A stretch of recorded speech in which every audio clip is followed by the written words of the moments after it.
All right, guys, let me remind you of the story of Hind Rajab. She's a young Palestinian girl, 5 years old, and she was killed by Israel. She was killed by Israel in a horrific scenario. It's a war crime. They did it on purpose. Let me remind you of the story here, and then I'm going to show you the update as to what happens when the U.S. government is held accountable for covering for Israel. Okay, this is really dark. What you're about to see is really dark. Here's your warning in advance. Let's get into it. So this is the car. Hind is one of the 6 decomposing bodies found in the car. You're looking at the car right here that was attacked by the IDF. We also have the phone call she made to the Red Crescent, desperately trying to get help when Israel was firing on the car. This is heartbreaking. That's Hind right there. That's Hind.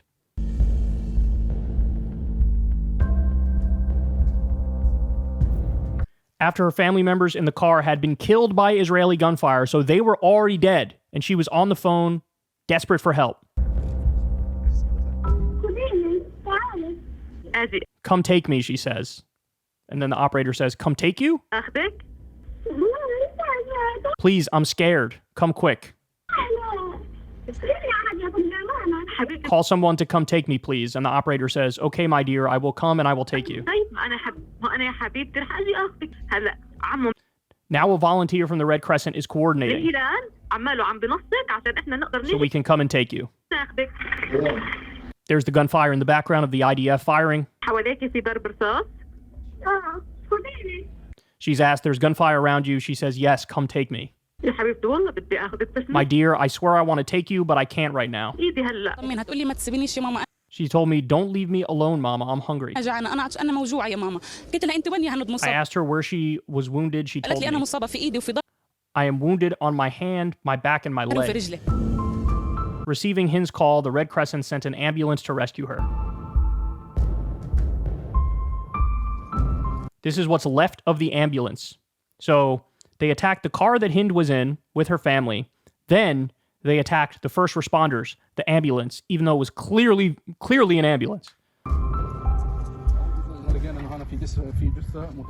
Here you have the civil defense officer saying, right here, there's a decomposing body. We can see a spine, a skull here, and a pelvis there. وعدم احترام لا قوانين دولية ولا أعراف إنسانية وهذا يعني ما يعني يستدل منهم من جرائم الاحتلال. The vehicle was completely burned, killing rescue workers Yusuf Zaino and Ahmed al-Madhoun. These are the 2 gentlemen who were murdered by Israel trying to save Hind. No one was able to reach the site for 12 days. 12 days. Due to the presence of Israeli soldiers. So then the troops withdrew, and that's when we got this horrifying scene. So this story blew up. And I think one of the reasons why it blew up is because we have the audio recording of the phone call with the Red Crescent. It's this 5-year-old girl crying and pleading for help. And Israel killed her. Okay. So this story blew up. Everybody was talking about it. It's example number 7,512 of Israeli war crimes that are open and obvious and right in front of us. Like when they killed those World Kitchen aid workers. Remember that? Celebrity chef runs the group and his people got murked from the sky by Israel. They don't care. They don't care. They'll shoot at humanitarian workers. They'll shoot at UN workers. They'll shoot at doctors and nurses. They'll shoot at people walking down the street with no weapons whatsoever. And then when you call it out, they say, you're an anti-Semite.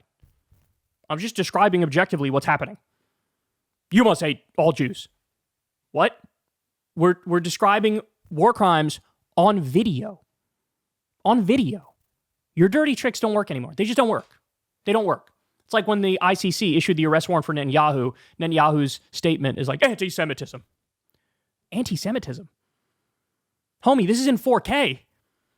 They've been live streaming a genocide there's video of countless war crimes that IDF soldiers themselves are posting on TikTok. And in that, I forget what it's called, whatever that app is, where they have a totally murderous, genocidal, group chat with the IDF.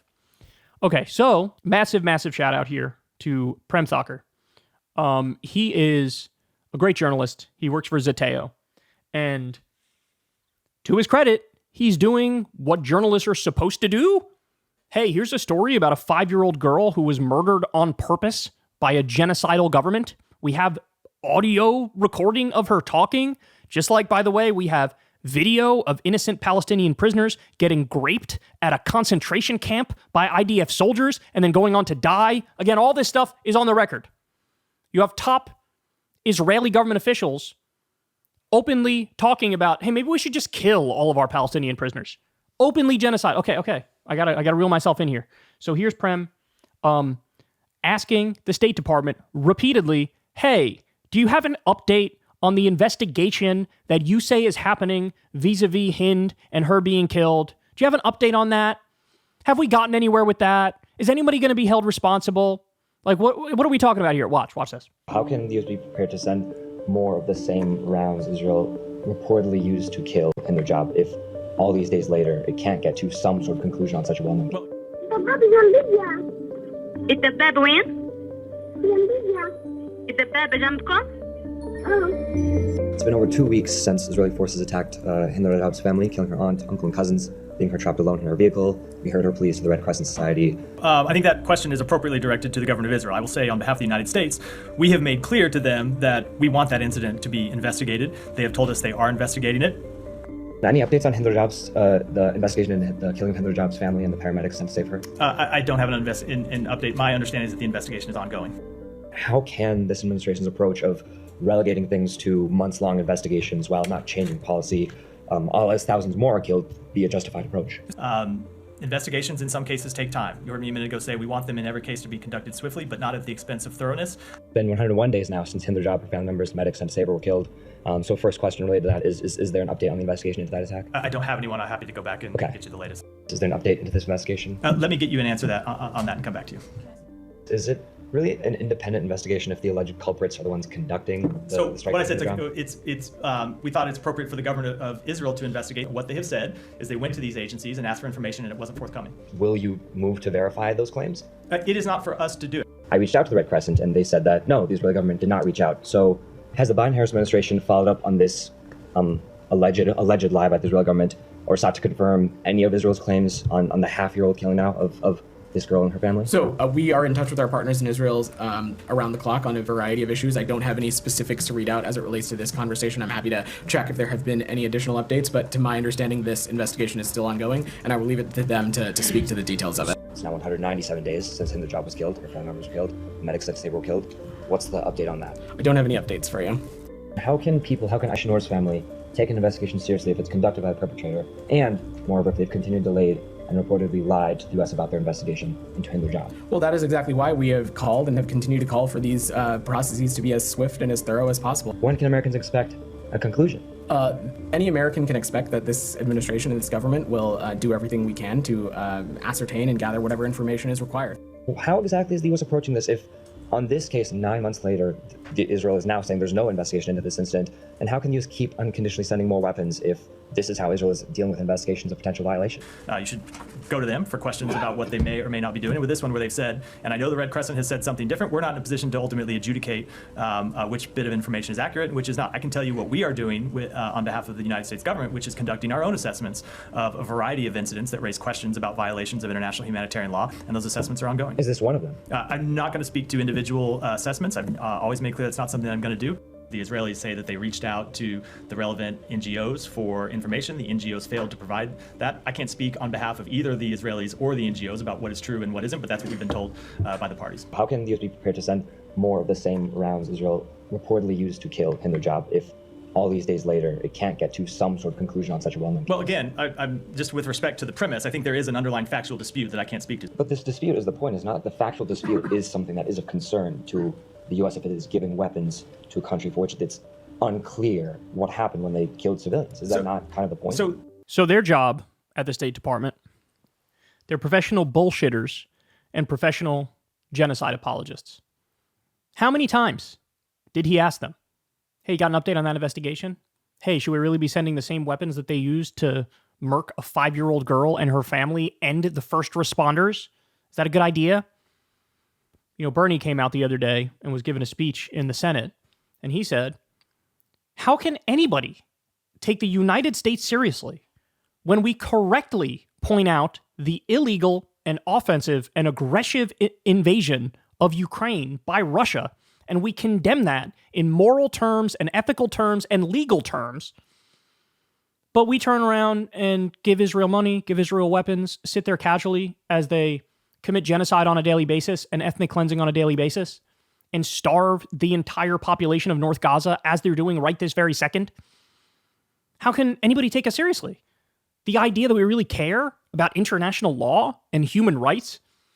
Nobody thinks we do. Nobody thinks we do. Whatever credibility remained after the Iraq war is now gone. Whatever shreds of credibility were there are now gone. So there are insane consequences to this. And I don't know about you guys, but I don't want to live in a world where might makes right and people don't even pretend anymore to have some semblance of a legal framework. And also, let's just say it like it is. Our system has completely and utterly dehumanized Palestinian lives. The idea that a Palestinian life matters as much to the U.S. government as an Israeli life is preposterous. We've had minimum 50,000 people die in Gaza. Minimum. We've seen numbers as high as 118,000 from U.S. doctors who are there. We've seen numbers as high as 189,000 from the Lancet when they say direct deaths and indirect war deaths. And who knows what it's going to be said what it's going to be when all's said and done. I mean, we're talking about what, 300 billion, 500 billion just to restore Gaza to the position it was before all this. And even that is like bare minimum stuff where they were barely getting by in the first place. It was barely livable there in the first place. That's what we're talking about here. There's a real eye-opening moment to a lot of people in the same way that for my generation, it was the Iraq War, it was Abu Ghraib, it was Guantanamo Bay, it was the torture. Like, this is an eye-opening moment. It's all laid bare for us to see, man. And it almost feels like we stopped even trying to be better, to improve the system. It's just all-out genocidal mania. And you know, you watch this journalist do his job and do a great job. And it's like, they're just playing us for suckers, you know? They don't care about any investigation into what happened with Hind. They don't care. They don't care that there's, 10 kids every day who are getting an arm or leg amputated with no anesthesia? They don't care. They're continuing to run cover for this government, which is literally fascist and genocidal and Nazi-like in their own comments. They feel like they can get away with whatever they want. And of course, the U.S., after that ICC arrest warrant came out, the U.S. was like, no, we disagree. I don't fucking care if you disagree. It's not on you. You have Tom Cotton threatening to invade The Hague? Deploy our troops in the Netherlands because we're the good guys? It's fucking ridiculous. This is ridiculous. This is a genocidal government. You need to arrest Netanyahu. You need to arrest Ben-Gvir. You need to arrest Smotrich. You need to sanction the Israeli government. You need to do BDS. You need to force them into a peace agreement, and a lasting one. Not just a, hey, stop murking civilians. It's, hey, stop murking civilians, and by the way, here's the terms of a Palestinian state. Shut the fuck up and accept it. Unbelievable, man. This is unbelievable. Shout out to Prem here. He did a phenomenal job. And it's just sad that nobody cares. Nobody's talking about this. Nobody's talking about this. You know? It's just, it's an afterthought now. Everybody's just baked into their worldview. I guess Palestinians get murdered on a daily basis for absolutely nothing. Man, it's dark. Hey, y'all, do me a favor and like and subscribe. It helps out big time in the algorithm. Click the bell as well for notifications when videos drop. And watch that video on screen right now. You know you want to.